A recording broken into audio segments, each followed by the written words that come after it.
Okay, welcome you guys. This is AP Calculus ABA.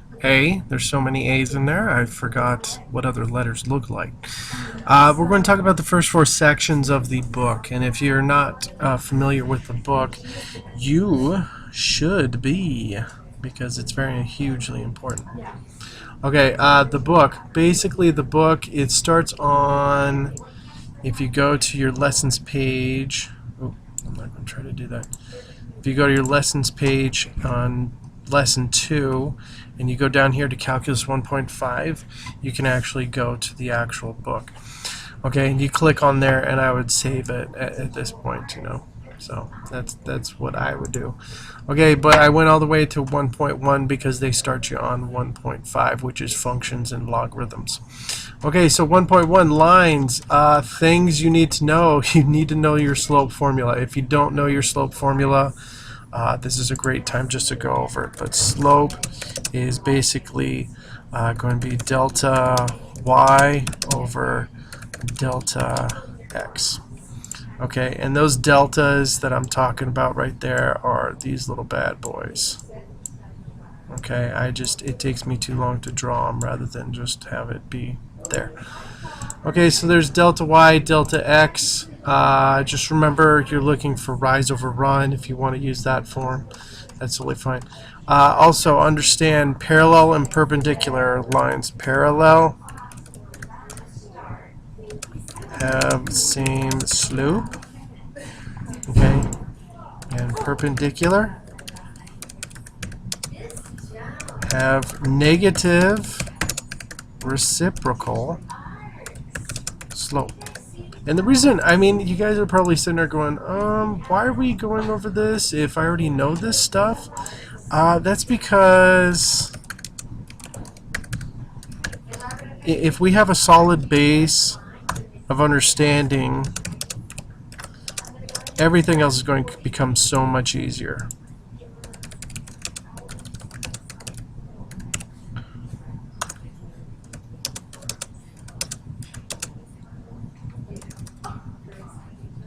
Okay, now this next form is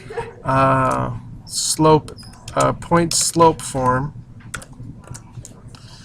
Okay, so I've already introduced slope intercept form, y equals mx plus b. Obviously, this is slope. This b is going to be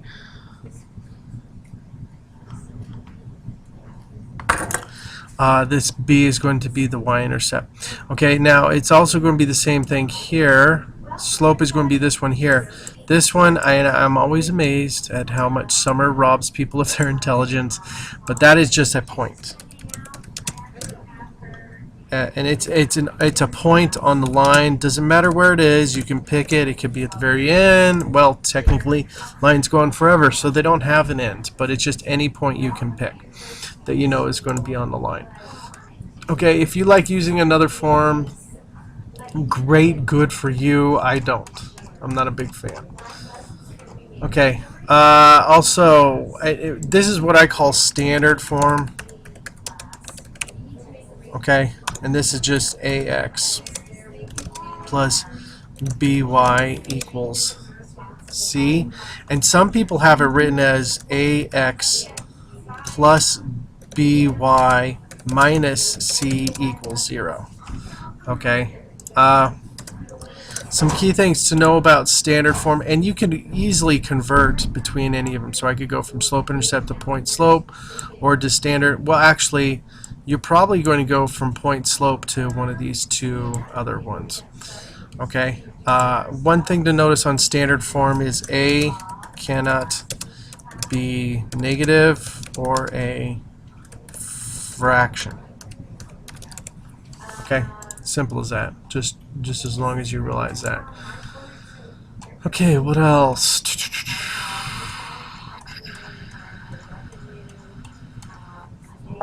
You would probably use the vertical line test to see if it's a function.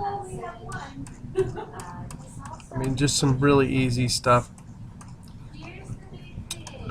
Now, some simple stuff from statistics. You can use a scatter plot and a regression analysis and then find the curve, the regression curve, by either using power, exponential, logarithmic, or sinusoidal, or whatever kind of curve you want to talk about. But what you're basically going to do is, if you have to be given a whole bunch of data points to find it, you have to understand regression line is going to look different. Okay, and it's going to be y equals b plus mx. Okay, you're just going to reverse the two. All right.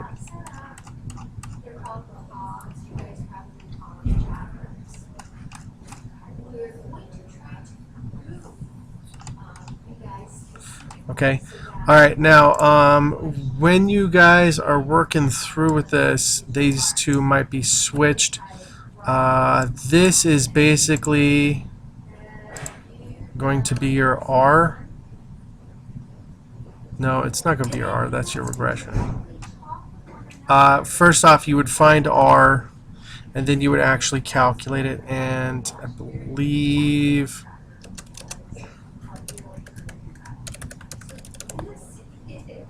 this will give you the right formula. So when you're going into your TI-84, you're going to go into your stat. Oh, geez, here's my TI-84.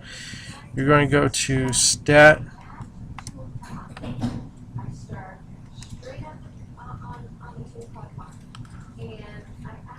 You make your list of your data points, and then you go back to stat.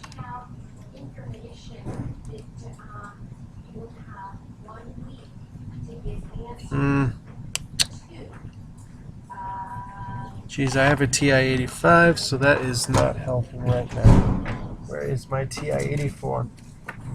Okay, but anyways, go onto the internet, look up how to do regression analysis on a TI, and they'll give you instructions on it. 84.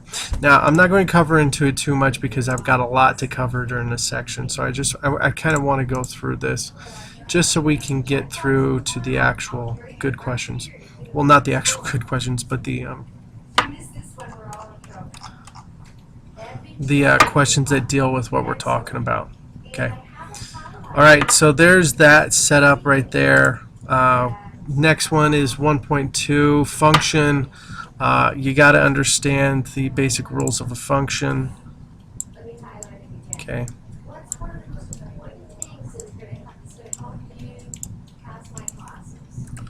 So function is just basically, it's a rule, a math rule is what I like to call it. It's a math rule, and you have an input, and usually this is called your domain. All the numbers that are in that input range. Okay, and then you have an output. Okay, so what you're going to basically do is take a number, put it in, and then get it out, and it's going to become an output range. So it's an output, a range of outputs. Okay, and you're going to always get one unique answer, so you're not going to plug in a different number and then get that same number. It should be you're getting a unique answer each time. Okay. All right. When you're taking a look at graphs and everything, your domain right here, you can actually find the domain as, and if I were to draw a simple Cartesian plane, which we'll talk about a little bit later. Okay, your domain is how far the graph goes from left to right. So, okay, if there's some stopping spots or if there's some skipping spots, just please understand that's totally fine if that happens. Okay, so that's domain. Now, if I had range, if I want to talk about range, that is right there. So that is going to be my range. Okay. All right, so as long as you pay attention to those facts when you're looking at a graph, you can actually find it that way. Okay, looking at a table, not as easy because there's a whole bunch of values that could pop up. There's a whole bunch of variables that could pop up and really screw with something. So you have to not only look at the function, think about what it's doing, but you actually have to be able to interpret what the graph is saying. So like for example, y equals the square root of 4 minus x squared. Okay, that graph is, those rules are going to be different than y equals x to the 4/5. Okay, so as long as we understand that these two are going to have different domains and different ranges, and they're going to have to be looked at very carefully. Okay. These ones in particular, the square root ones, you do have to graph to really kind of scrutinize what is that function doing, just so I can see what's going on. These ones, I mean, if it's even or odd, you can kind of go with it and say, oh, it's doing this at this point and it's doing this at this point. For example, this is a rational exponent, but the 5 right here is telling you it's a 5th root, so that's an odd root, so you're dealing with something a little bit different. Okay? Alright, oh, that leads right into the next thing. Recognizing odd and even functions. Okay, so some so non-subtle differences. Okay, so graphically,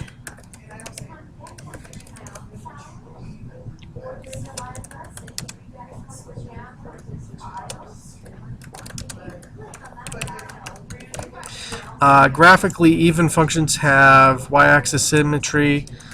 Graphically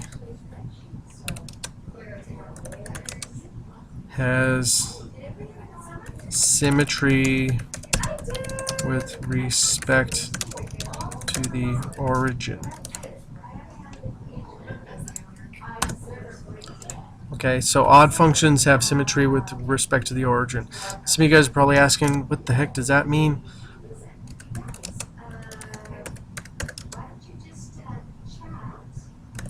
I would call that can rotate 180 degrees.